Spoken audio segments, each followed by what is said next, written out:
Hey everyone, welcome to Reddit Readout. Today we are checking out ProRevenge. Story 1.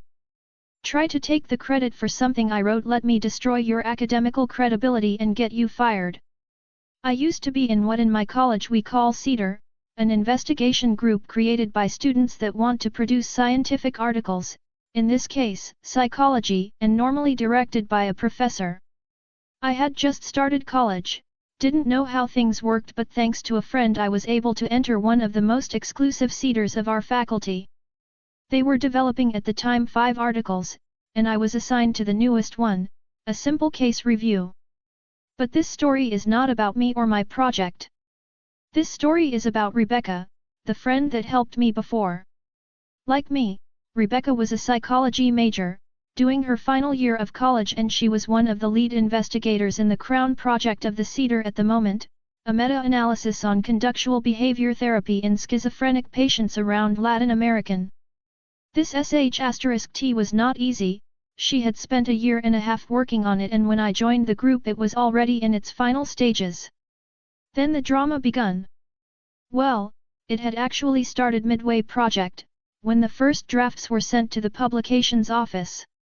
In my college, the publications office can be your best friend or your worst enemy as an investigator, and their suggestions are basically orders.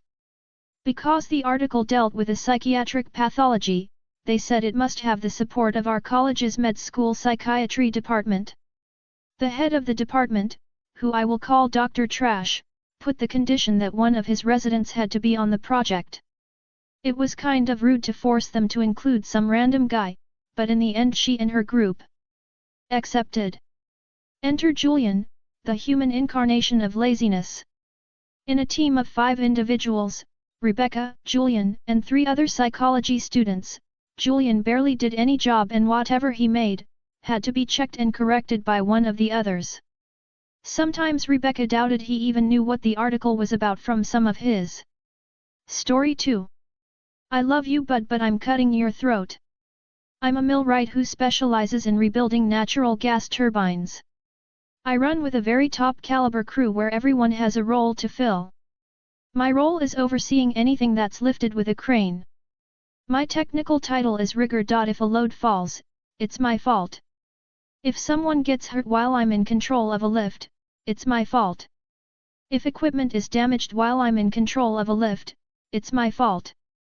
The incident in question happened about 2 years ago, but we'll need to go back a couple years farther to get the backstory. I was a fresh member of the crew and had demonstrated competency in rigging, so after roughly 6 months with this group, my superintendent put me in charge of all rigging. I wasn't the fastest rigger, but I was safety focused and insisted on doing it right every time, even if it took a little longer. This meant that my superintendent didn't have to watch over every rigging task and could go relax because I had it under control. Another millwright joined the crew about the same time I did. We'll call him Larry. We didn't get along at first, but after a few months we became friends. Larry was the act now think later type. Much like the superintendent I travel under. Larry was prone to making mistakes because of that attitude, but he was very fast and worked like a mule at all times, and I respected that. He wasn't especially skilled in any one area, so he had no special position. That meant sometimes he'd get put on less glamorous work, and I soon learned he was very jealous of my position as the rigger. At times, he would make. Story 3. The results of my yard work. I posted this in another subreddit, but it was suggested I also try it here. So here it is. First, let me say that I am not 100% certain this is ProRevenge, because I don't necessarily think of myself in that league. I live in a consolidated county. That means that the city and county governments merged some years back, ostensibly to reduce administrative and infrastructure costs. This is important, because services like fire, police, utilities, and trash pickup are now managed by former county officials, and not the city officials. Many of these services are also much more inefficient, and some services have been outsourced to private companies. My municipality outsourced trash and yard waste pickup a few years ago, and the 2 companies who now do those collections are woefully inadequate, and their services cost more than when the city or county did it.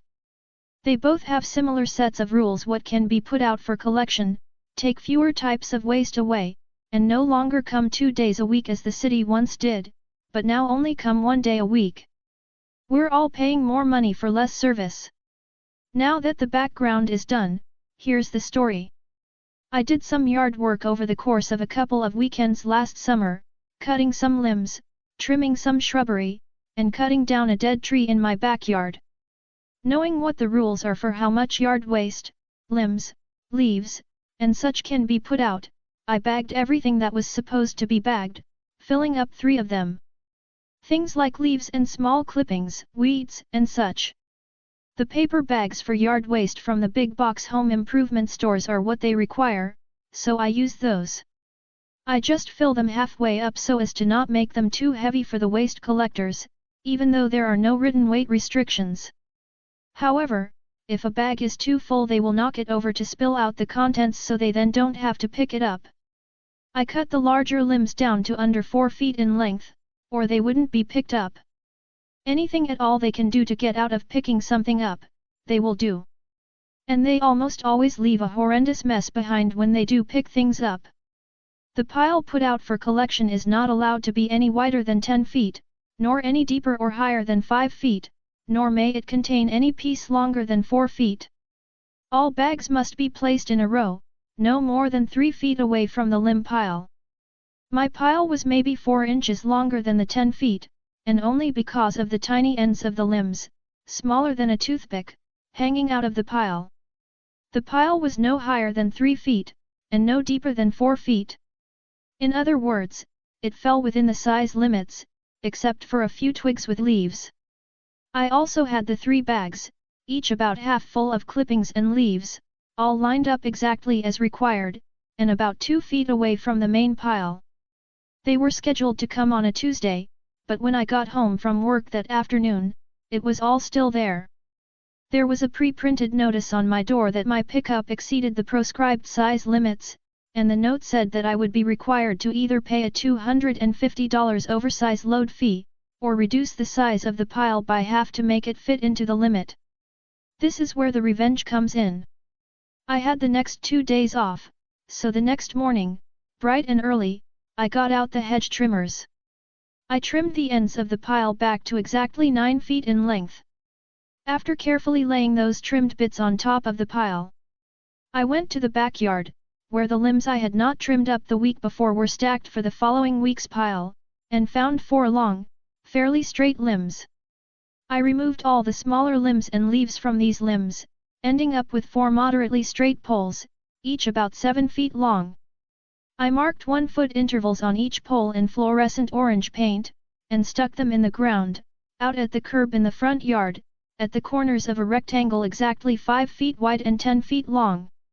Got out the surveyor's tape, bright pink plastic tape used to mark property corners, and tied it onto and around the stakes at the height of 5 feet. This established a visual outline of the volume I was required to stay within. I made absolutely sure that everything in the pile was completely inside the poles and below 5 feet in height. This required adding almost 2/3 of the remaining pile in the backyard to the stack out front, to bring it up to 4 feet 6 inches in width, 4 feet 6 inches in depth, and 9 feet 6 inches in length. And no pieces longer than 46 inches. The pile was almost twice as much material as before.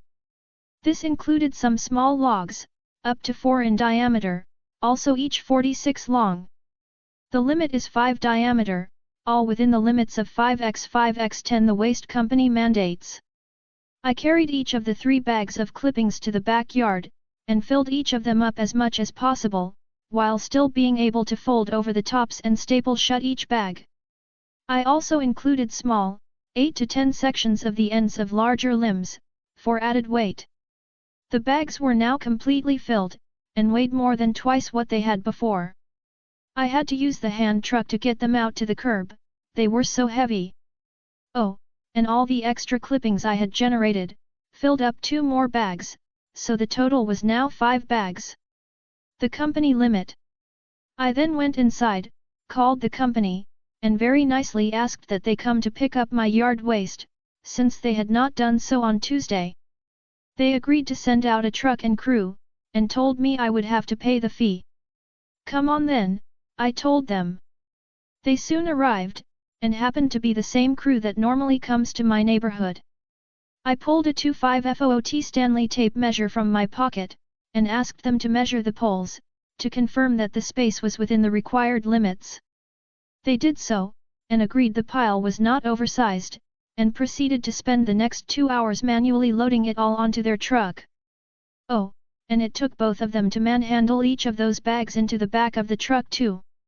I told them, very nicely and with a smile, that I knew what 10 feet was, pointed to the fence where it was marked with orange electrical tape, and thanked them for coming to pick up my yard waste. The two tired, sweaty waste disposal guys just groaned, got in their truck, and drove off. There was no extra fee added to my bill for that month. Never has been since. Now, I know they got paid for their time, and I know that I had to do a lot of extra work on my day off, but since last July, I have not once ever had them leave so much as a single leaf on the ground in front of my house. They had to actually do some hard work, with me standing there in shorts, smiling and drinking cold Gatorade while they were sweating. Story 4. $10 and a pencil. A post I made in another subreddit reminded me of this one. Enjoy. A few years ago, after changing jobs, I found myself in a new office, with a new phone number. After some orientation, training, and other new hire stuff, I finally get to sit down and do the things. I get my voicemail and answering machine set up the email, and the phone rings. Good morning, engineering. Yeah, when can I take the GED test? Sorry, wrong number. Rings again. Seriously, when can I take the GED test? Like I said, wrong number. Bye. This went on for weeks. 15 to 20 calls a day. People screaming at me for not being the adult learning center. One day, an epiphany. This isn't the adult learning center. No, do you know the number? Check Google. I did, this is the number on their website. Oh really? A little Google foo of my own, and I dig up a few numbers, and give them a call. They tell me that they don't maintain their website, and there's nothing they can do about it, and it's not their problem. I'm just going to have to deal with it. My favorite line of that conversation was, "What are you going to do about it? I work for the state. You can't do. Bye-bye." And you can imagine that bye-bye just dripped with the condescension that only hubris and decades of Karenhood can muster. Oh. Hell. No. Let's dance. The next day. Good morning. When can I take the GED test? We give that on request, it takes about an hour and a half. Come on down. Oh, awesome. How much it? $10. Bring a pencil. We'll sharpen yours, but we can't supply them. Budget cuts, you know. Nah, I get it. See you in a bit. Take your time. They don't like me telling you this, but if you get here before we close, they have to give you the test. See you when you get here. Thanks, man. See you later. Now for those of you who don't know, the GED test takes a whole day. It also usually costs upward of $100, depending on the state. In the state I was living and working at the time, it was around $200. As such, it was only offered at certain intervals. So, as I was telling dozens of people per day that it was $10, took 90 minutes, and offered on request, I'm sure that they were absolutely inundated with angry people with freshly sharpened number 2 pencils, waving their $10 bills, and demanding the test that the guy on the phone told them they could come and take. Every morning, I checked the website, to see if my phone number was still on there. I also took the liberty of crawling around and getting the phone numbers for some managers. I was happy to hand these out when people called back to complain that they hadn't been allowed to take the test.